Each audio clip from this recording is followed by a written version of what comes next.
Well, Ikenna Amechi joins me now for more on this from Asaba. Ikenna, tell us more about what could be behind the low turnout of immunization, routine immunization exercises in Delta State, and how the governor intends to address this health concern.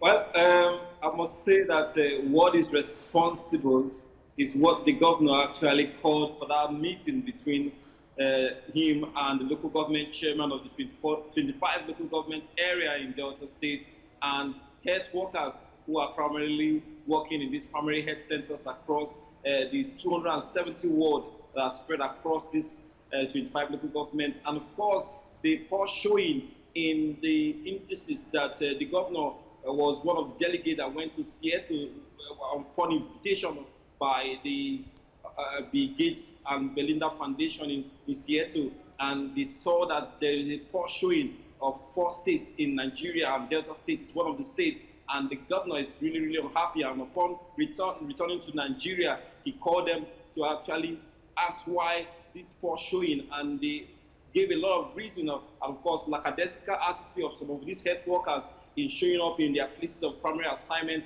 and because of they are not supervised, and of course that's supposed to be the work of the local government chairmen who are not up to their responsibility, and the governor was not really happy about their lackadaisical attitude in the local government area, and of course that's why was responsible for the poor showing by the Delta State, and the governor is looking to actually reverse this trend, and that is why he has taken up the job of the local government chairman in supervising. And this meeting, he said, will be something that he has come to stay, and he will be having this meeting until a turnaround is seen in the service delivery in the local council area.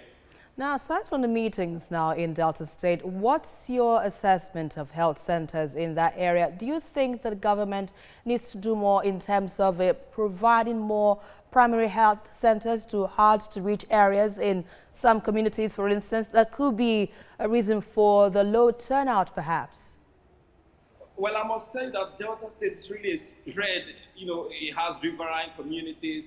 It has places that are really, really of a very difficult terrain, and of course they have at least 270 wards. There are 270 healthcare centers, but not about just having as many health centers. It's about equipping these health centers and making them really, really functional for them to be effective and covering these areas. And of course, Delta State governor is doing a lot, but it's a lot for them. They are in this state. We have that this state is one of the few states that are actually doing the health insurance scheme, and about 600 people are already registered. And for the state governor, it's something that is dear to him, because as a medical doctor, as a professional medical doctor, he wants to see healthcare delivery in these local communities and rural areas. That's a fine place to leave it right now. Ikenna Amechi, live for us from Asaba, Delta State. Thanks a lot.